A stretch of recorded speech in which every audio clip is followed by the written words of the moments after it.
Welcome to A Course in Miracles, where you'll discover health and well-being through inner peace. Your host is Eloisa Ramos, EFT master and author of Beyond Self-Esteem, Discovering Your Boundless Self-Worth.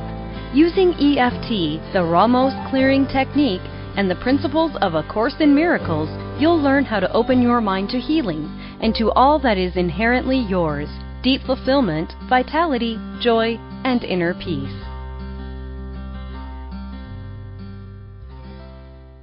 Welcome to today's program, Abundance and Happiness.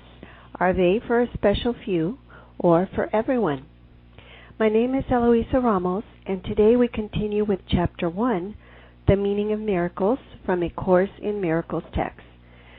We're looking at sections 4 through 7, and we want to focus on what it says about abundance and happiness.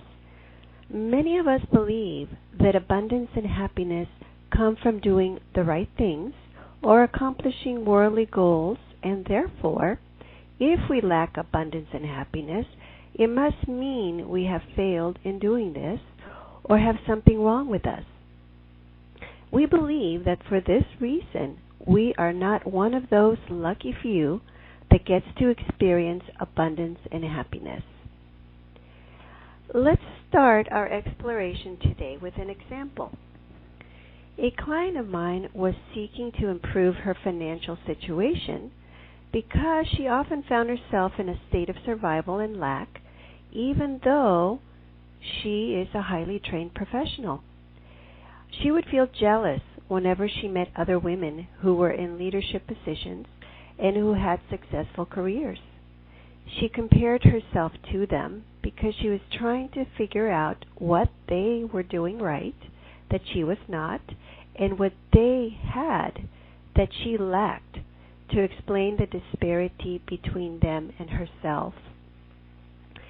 The conclusion she inevitably came to was that these women succeeded because they had a partner by their side to support them, and she did not.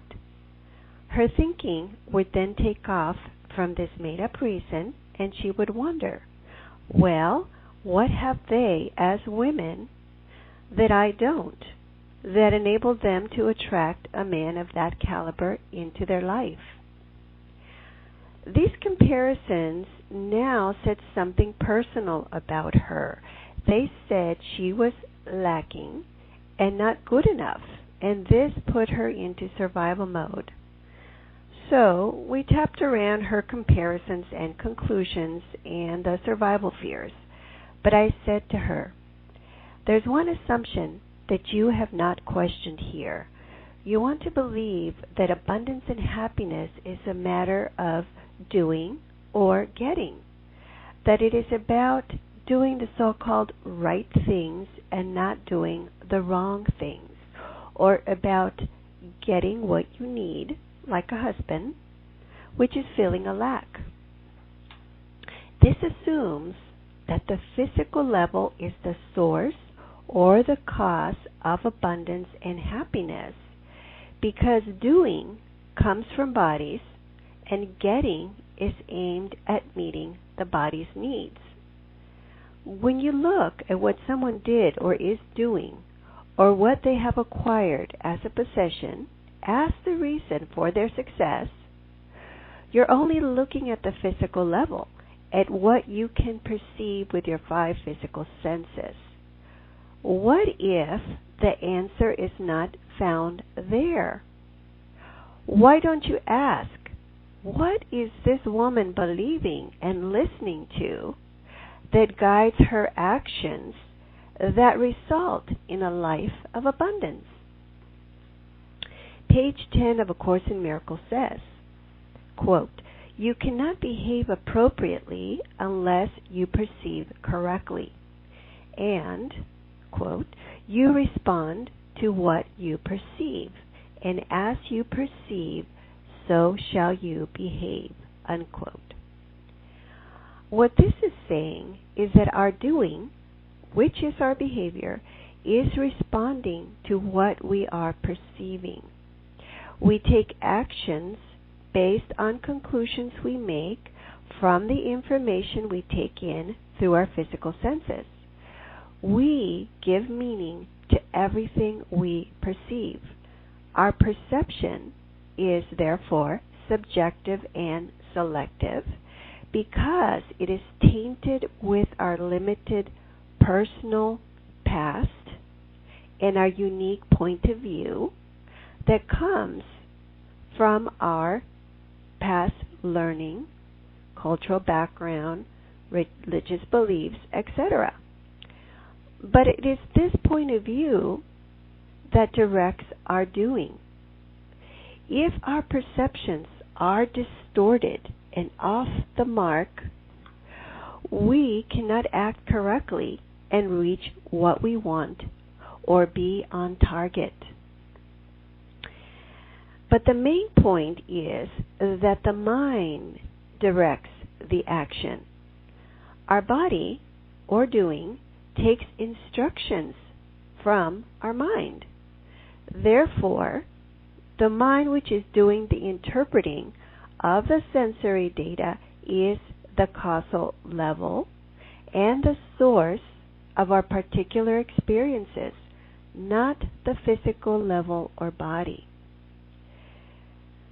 My client was trying to find the source of abundance and happiness in external conditions, in what other successful women do or have.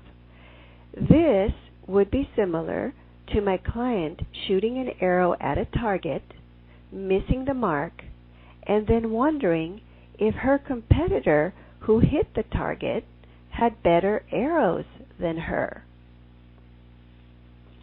Obviously, the source of the success or failure in hitting the target has to do with how well one aims the arrow.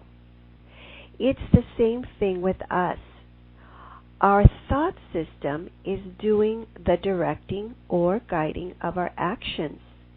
If we miss the mark, it is because our aim was off, and that means our perception was distorted by false or incorrect beliefs about ourselves. This is the level that needs correcting in order for us to hit the mark. A Course in Miracles says, page 11, quote, "Truth is always abundant. Those who perceive it and acknowledge that they have everything have no needs of any kind. The purpose of the atonement is to restore everything to you, or rather, to restore it to your awareness. You were given everything when you were created, just as everyone was," unquote. So, when it appears we have failed to manifest abundance and happiness, it is because we are misperceiving the truth of what we are. We are seeing ourselves as an ego body that is separate, limited, and lacking, and as long as we see ourselves this way, we will be looking for abundance and happiness to come from something separate from what we are. As we mentioned in the program on distinguishing between knowledge and perception and our true nature, our true nature is only loving, perfect, and whole, so we cannot lack or need anything in truth. When we see ourselves as lacking ego bodies, we are in darkness because our awareness has been blocked from the light, which is the truth of our wholeness, and we are stuck in fear. So we keep missing the mark. We perceive the physical level of separation and limitation as causal and real, and so the truth of our divine perfection and inherent wholeness is hidden from our awareness by our fears. This error entails the belief that darkness or fear can hide, which was mentioned in Miracle Principle 22. This belief says that misperceiving reality and our nature to be physical can hide the light of truth of our spiritual, whole, and holy nature. Darkness or fear distorts perception and will believe that only what can be perceived with the body's physical senses exists and has reality. This would make the body real to us and deny spiritual vision. In the New Testament we are told, "Seek and you shall find." But the belief that darkness can hide the truth of our spiritual nature makes the body or physical level appear to be causal, and so we get stuck seeking answers for why our situation is the way it is at the physical level, ensuring that we seek and not find the answer. The physical level or body level has no mind of its own to be able to be the cause of anything or to be able to manifest itself. This is why my client needed to question her thinking or assumptions if she wanted to get a different result. To look for the explanation or cause of her perceived lack of success at the physical level only ensured she would not find the solution she wanted. It is the aim of A Course in Miracles to help us escape from darkness and find everything we seek.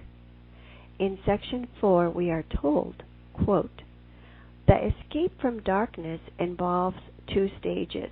First, the recognition that darkness cannot hide. This step usually entails fear. Second, the recognition that there is nothing you want to hide, even if you could. This step brings escape from fear." Unquote, page 11. The first step, recognizing that darkness does not have the power to hide the light of truth of our spiritual nature, entails fear.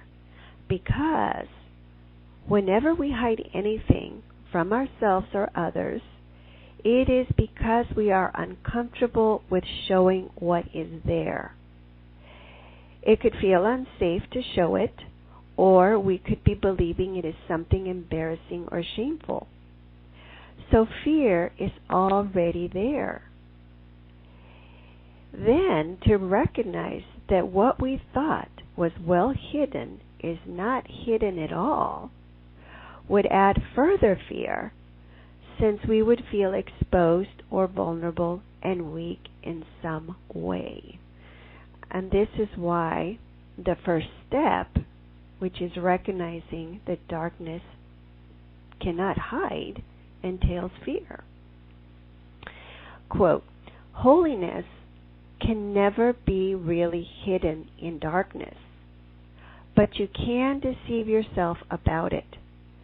This deception makes you fearful because you realize in your heart it is a deception, and you exert enormous effort to establish its reality. The miracle sets reality where it belongs. Reality belongs only to spirit, and the miracle acknowledges only truth." Unquote, page 11. What we attempt to hide with darkness or fear is our spiritual nature by misperceiving ourselves as ego bodies and believing that only what our physical senses perceive is real and has existence. The problem is that even if we believed we were successful in hiding this truth with a lie that says, "I am a body," we could not have told the lie without knowing the truth First, that part of our mind that is doing the hiding of the truth knows full well what the truth is. Otherwise, it could not be hiding it. So, it is not really possible to hide the truth completely, and that is why it takes so much effort to try to hide it. It's like having plastic surgery to hide our body's factual age. The surgery distorts our physical appearance to hide the wrinkles that would reveal our true age. The change in appearance is an attempt to distort the facts which are fully known to us. And if we are honest, we would realize we're not fooling anyone else with appearances. Deep down, we know the facts even if we are afraid and do not want to admit them. The body is not permanent, and aging skin tells us so. Self-deception may seem to be a solution to the possible shame, fear, or embarrassment associated with a deterioration of the physical body, but it does not change the age of the body and its inevitable end. And as long as we identify with a body, we will believe it is our end too. Quote, "This deception makes you fearful because you realize in your heart it is a deception and you exert enormous effort to establish its reality." Unquote, page 11. In preparing this program, I was wondering, what is so bad or uncomfortable about our wholeness and holiness that we would want to hide it or deny it and use so much effort to do this? After all, the truth is only loving. I was pointed to the answer to my question later that day when I worked with a client who felt very embarrassed because a friend made a comment about him being sick all the time. My client has been experiencing pain and illness for the past 10 years, but it turns out that he has also been feeling compelled to hide his illnesses from others. He was embarrassed that he was so physically weak, and the feeling of weakness was putting him in survival mode, which was triggering his anxiety. So, later I thought to myself, if I exert so much effort in trying to hide my holiness, I must have embarrassment or shame around it, or even fear. And I muscle tested, and sure enough, I found quite a few beliefs around this. It turns out I had holiness and love associated with weakness, and weakness with survival fear. This is a polarity reversal. It is upside down thinking and needs clearing, because holiness and love are only strength. And if we see it upside down, we will continue to do our best to try to cover up our true nature, because it will actually feel like a threat. But there's another piece to this. Where there is embarrassment or shame, we can also find pride. Again, I muscle tested and found I had pride associated with sinfulness. The pride was associated with self-independence, which to me meant separation from God, because it says, I am self-made, and therefore want to take all the credit for all my accomplishments.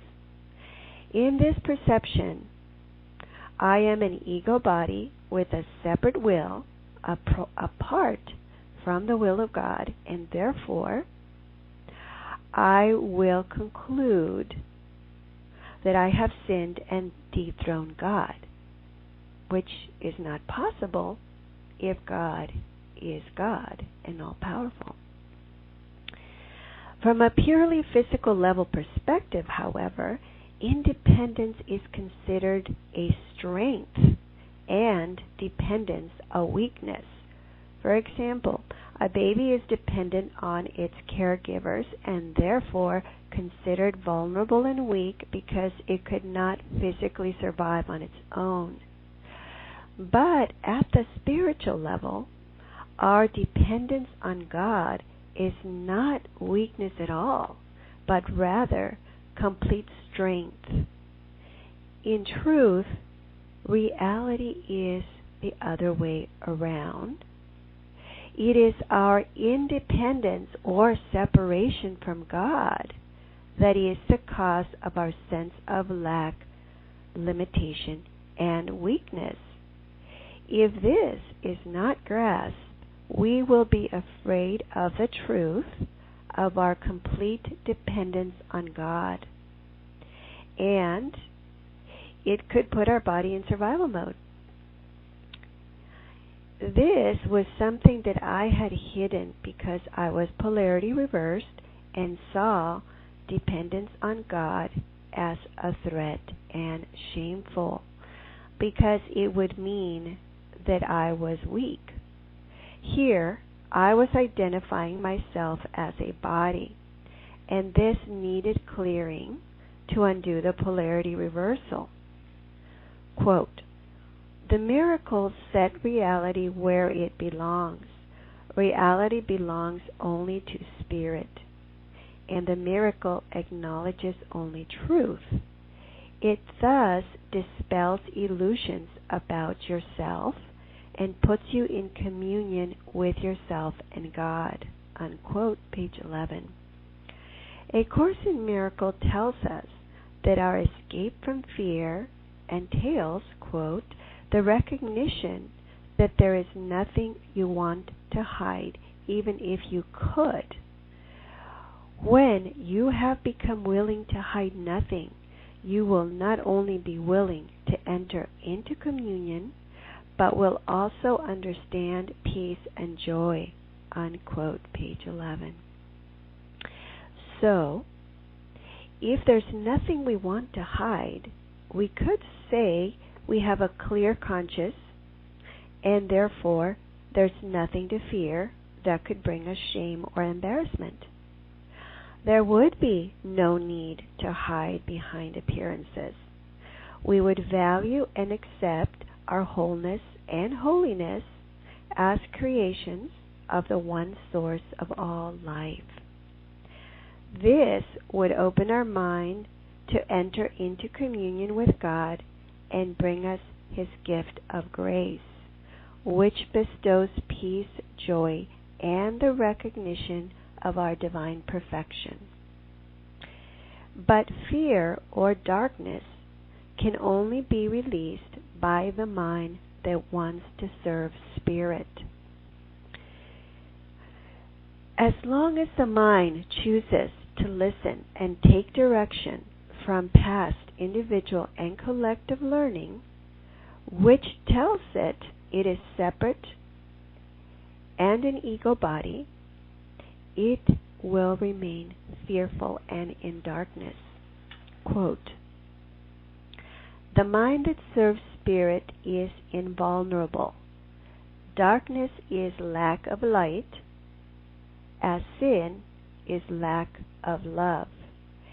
It has no unique properties of its own. It is an example of the scarcity belief from which only error can proceed. Truth is always abundant." Unquote, page 11.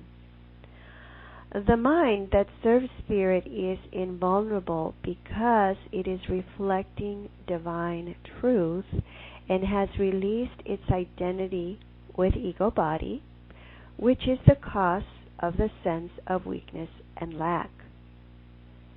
Spirit is whole and cannot lack, suffer, nor die.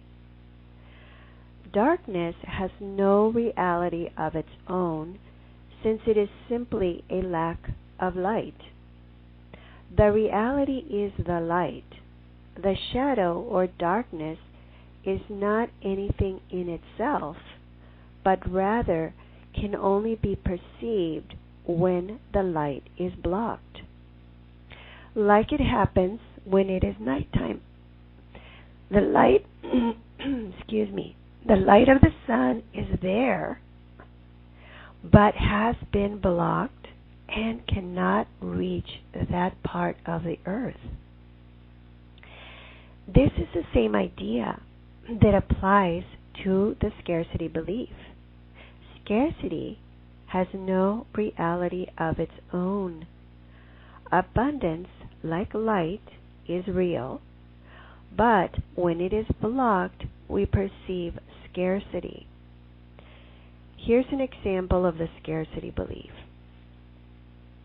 I worked with a client, and she had resentment and unforgiveness towards her parents. She said, "What I wanted did not matter to them, and they were supposed to care about me."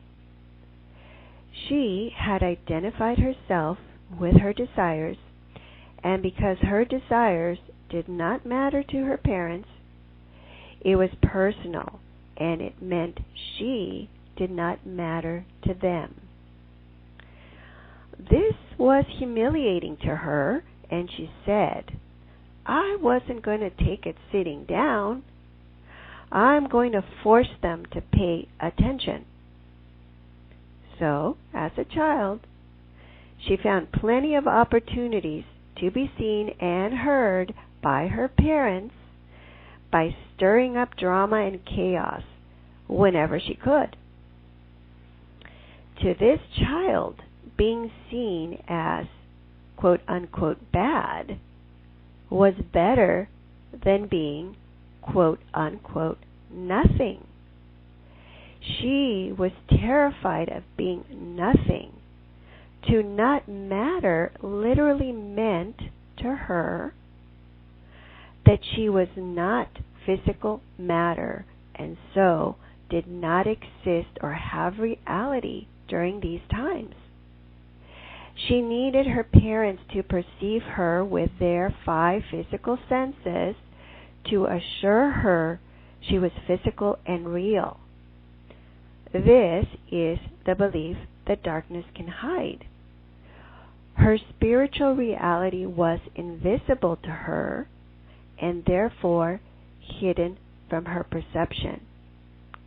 Reality for her was determined by what was seen, heard, touched, tasted, and smelled. Furthermore, to be seen and labeled quote-unquote bad had more value to her than being quote-unquote nothing, because nothing was associated with zero value. This is an example of the belief in scarcity. It means lack is perceived as having reality of its own because we give it value. If we assign value to negative self-concepts that imply lack and limitation, we will make them real in our mind and will believe in scarcity.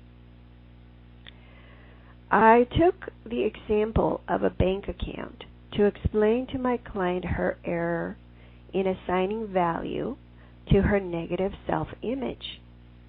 I explained, if you spend more than what you deposit in your bank account, you overdraw the account and you will have a negative balance or owe the money or owe money to the bank. Owing money or debt is the idea of lack, which to my client meant being sinful or bad. But debt is not something that shows up by itself.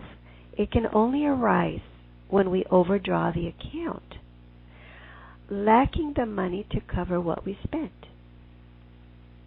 I said to my client, what you are saying when you say that being bad is better than being nothing is that having debt or being overdrawn in your bank account is better than having no money or a zero balance, which is not true.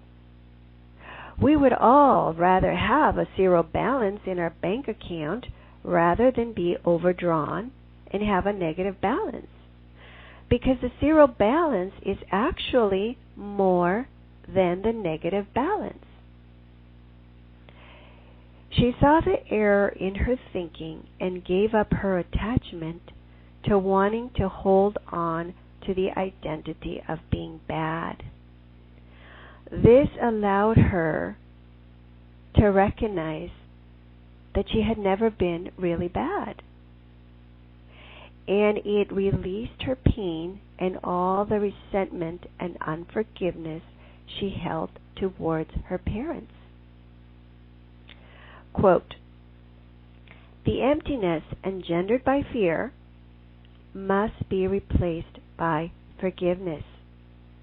That is what the Bible means by there is no death, and why I could demonstrate that death does not exist. I came to fulfill the law by reinterpreting it. The law itself, if properly understood, offers only protection.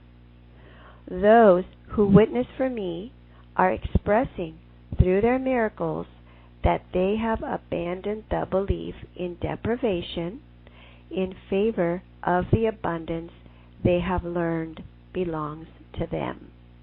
Unquote, page 11.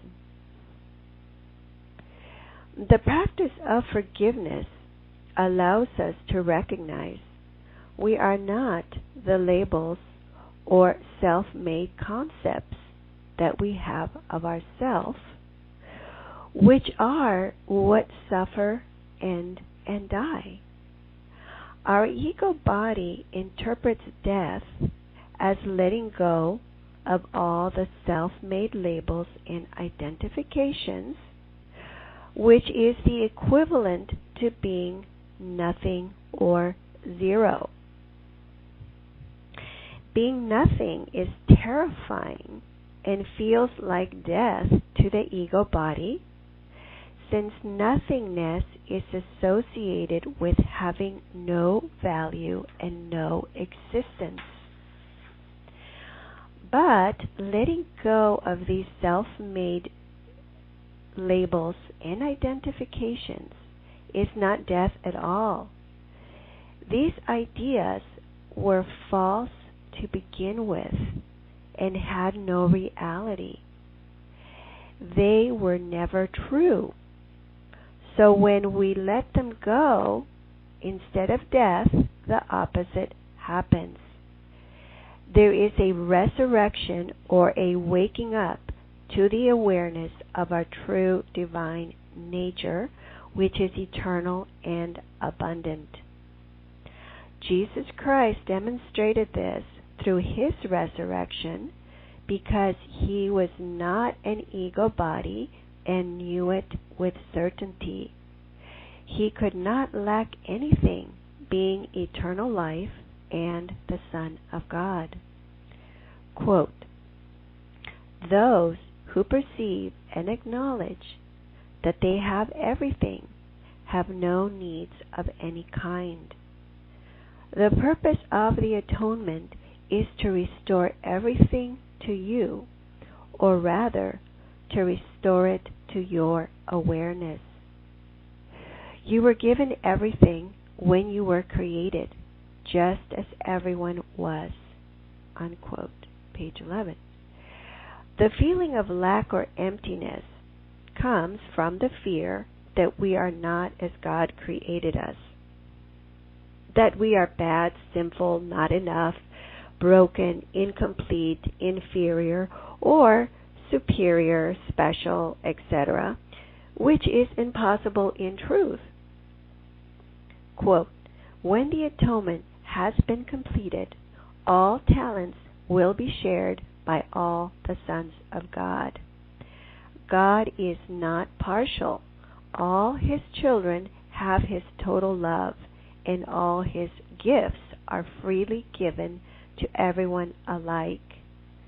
Except ye become as little children means that unless you fully recognize your complete dependence on God, you cannot know the real power of the Son in his true relationship with the Father.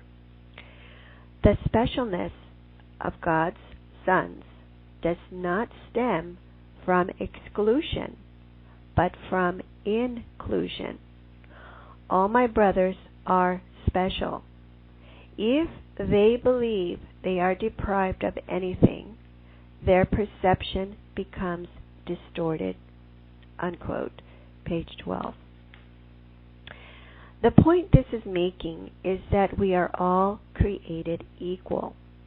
In time, it appears as if some have been given more talents by God than others, but this is not true at the spiritual level where there is no time. When the atonement, God's plan for salvation, is complete, everyone will share in all talents because we are not separate but share one mind in God. Until we recognize our complete dependence on God, we will not recognize we are being given everything in every moment, and our mind will remain closed to receiving. We are all special because God gives us everything. God is not partial. He gives everything to everyone. But in a world of time, this recognition happens at the pace each one of us chooses. Until we recognize that God is the only source of everything, we will want to depend on ourselves and make ourselves special in an exclusionary way, which requires scarcity, separation, and the belief that some can be deprived, or that they are the lucky few. But sooner or later, everyone will return to the recognition of their complete dependence on God, which offers only wholeness and holiness. Quote, ultimately, every member of the family of God must return. The miracle calls him to return because it blesses and honors him, even though he may be absent in spirit. God is not mocked, is not a warning, but a reassurance. God would be mocked if any of his creations lacked holiness. The creation is whole, and the mark of wholeness is holiness. Miracles are affirmations of sonship, which is a state of completion and abundance. Unquote. Page 13. Our oneness is the sonship.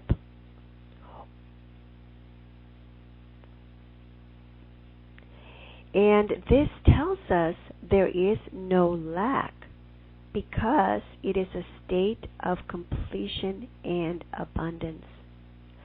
The sonship includes the whole creation without exclusion nor separation.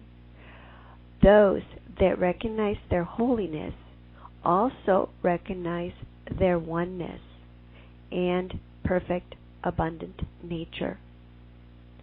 That is why the mark of wholeness is holiness. Scarcity, on the other hand, would then be the mark of sinfulness and guilt. But scarcity has no reality of its own, and so no one can lack holiness because we are not separate and have not changed how God created us. Quote, "Whatever is true is eternal and cannot change or be changed. Spirit is therefore unalterable because it is already perfect, but the mind can elect what it chooses to serve. The only limit put on its choice is that it cannot serve two masters." Unquote. Page 13. The mind manifests the perceptual world. It can take guidance from the voice for God or direction from the voice for ego body. These are the two thought systems that arise from knowledge and perception, respectively, that our mind chooses to believe in and makes manifest. Only one thought system is real. The other manifests illusion, which is always fearful. Quote, "If it elects to do so, the mind can become the medium by which spirit creates along the line of its own creation. If it does not freely elect to do so, it retains its creative potential but places itself under tyrannous rather than authoritative control. As a result, it imprisons, because such are the dictates of tyrants. To change your mind means to place it at the disposal of true authority." Page 13. True authority can only come from knowledge. Perception is selective, limited, and subjective, and therefore subject to error. Until we change our mind and place it only at the service of the Holy Spirit, we will continue to miscreate lack and fearful experiences. Quote, "The miracle is a sign that the mind has chosen to be led by me in Christ's service. The abundance of Christ is the natural result of choosing to follow Him." Unquote. Page 13. Miracles are signs that our mind is healing and has chosen to be led by the voice for God in the service of Christ, who is in charge of the atonement. Miracles tell us that our mind has chosen love over fear and forgiveness over grievances. Quote, "You who want peace can find it only by complete forgiveness. No learning is acquired by anyone unless he wants to learn it and believes in some way that he needs it. While lack does not exist in the creation of God, it is very apparent in what you have made. It is in fact the essential difference between them. Lack implies that you would be better off in a state somehow different from the one that you are in. Until the separation, which is the meaning of the fall, nothing was lacking. There were no needs at all. Needs arise only when you deprive yourself. You act according to the particular order of needs you establish. This in turn depends on your perception of what you are. Unquote. Page 14.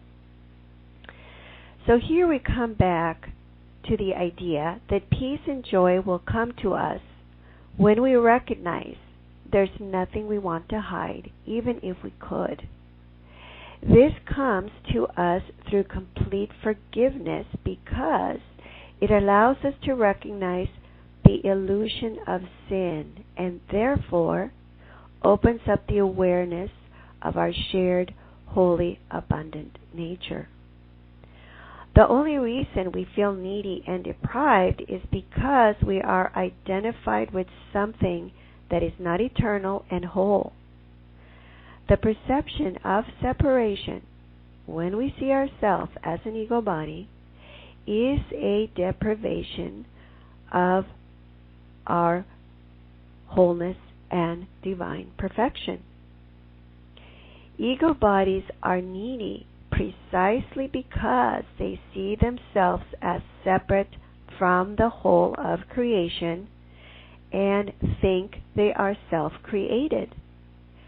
This needs to be unlearned so we can learn what we are in truth. When we recognize that every time we perceive ourselves or our experiences as unacceptable, it is an opportunity to heal our mind and recognize our divine, perfect nature. We will stop judging and find peace, abundance, and happiness. Each moment then will only hold grace and perfection. To imagine we would be better off in a state somehow different from the one we are in assumes that abundance and happiness comes from external conditions and therefore does not reside within. It keeps us looking for solutions to our unhappiness and needs where we can't find them because we are perceiving ourselves as ego bodies and denying the truth of our spiritual identity, which is what guarantees we lack nothing and are everything. Abundance and happiness is the result of changing our mind, so it serves the Holy Spirit through the practice of complete forgiveness. Forgiveness lets go of expectations, judgments, and comparisons that tell us we would be better off in a different state than the one we are in, which is what produces our sense of lack and unhappiness. Quote, "A sense of separation from God is the only lack you really need correct. This sense of separation would never have arisen if you had not distorted your perception of truth and had thus perceived yourself as lacking. The idea of order of needs arose because, having made this fundamental error, you had already fragmented yourself into levels with different needs." Unquote. Page 14. Our sense of separation from the source of everything, which is God, is the root of all lack. We can distort our perception of truth. We can believe anything we want about ourselves, regardless of whether it reflects divine truth or not. It is only because our mind can distort perception that we can perceive ourselves as lacking and as something other than how God created us. So, when we perceive ourselves as lacking, we easily perceive ourselves as separated into parts or pieces that operate independent from one another and which have different needs. And this is what A Course in Miracles calls levels, different levels. This, of course, produces internal conflict, as when the body may need sleep, but the ego needs to be entertained after a long day of work. So we stay up late watching TV or partying, and in the morning we feel resentful because the body did not get enough rest. Or if the body needs exercise to get in shape, but there's a belief that says if you spend time making yourself look good, you are self-centered. And we would hate to think of ourselves that way. We end up not exercising. Quote, the idea of order of needs, which follows from the original error that one can be separated from God, requires correction at its own level before the error of perceiving levels at all can be corrected. You cannot behave effectively while you function on different levels. However, while you do, correction must be introduced vertically from the bottom up. Unquote, page 14. This means that the upset with ourselves, that the internal conflict between parts or levels brings about, needs to be corrected or healed first. In other words, we have to practice self-forgiveness, since it feels like we are fighting our own self. This needs to happen first before we can unite the parts or levels within us. We cannot recognize there is only one of us as long as we experience conflict between the levels or parts, because the conflict itself will be telling us we are many separate levels or parts. If we are seeking change in our experiences, it is because we are fearful, lacking, or in pain. But in order to change this, we have to correct our perception. This means bringing our fearful judgments and beliefs to correction so they can be released. Otherwise, our perception stays the same, and we will continue to experience more of the same problem.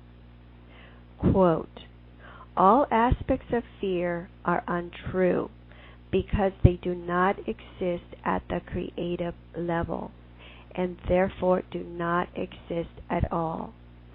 To whatever extent you are willing to submit your beliefs to this test, to that extent are your perceptions corrected. In sorting out the false from the true, the miracle proceeds along these lines. Perfect love casts out fear. If fear exists, then there is not perfect love. But only perfect love exists. If there is fear, it produces a state that does not exist. Believe this, and you will be free. Only God can establish this solution, and this faith is His gift. Unquote, page 14 through 15. To wrap this up, the key here is that it is our willingness to submit our beliefs to this test, which says that fear is not real because only perfect love exists. If there is fear, it means we are holding unforgiveness and not recognizing our perfect creation. This can only produce a state that does not exist and is illusion. But since only perfect love exists and is real, if there is fear, the beliefs that negate perfect love, such as I am a sinner, I am a body, I am separate, etc., are false, and we can let them go. This is what sets us free. And with this, I would like to conclude our program for today on abundance and happiness. This is Eloisa Ramos, sending blessings to everyone. Thank you for joining me. For more information about EFT, muscle testing, working with Eloisa, and to download a free version of the Ramos Clearing Technique, visit www.healingwitheft.com.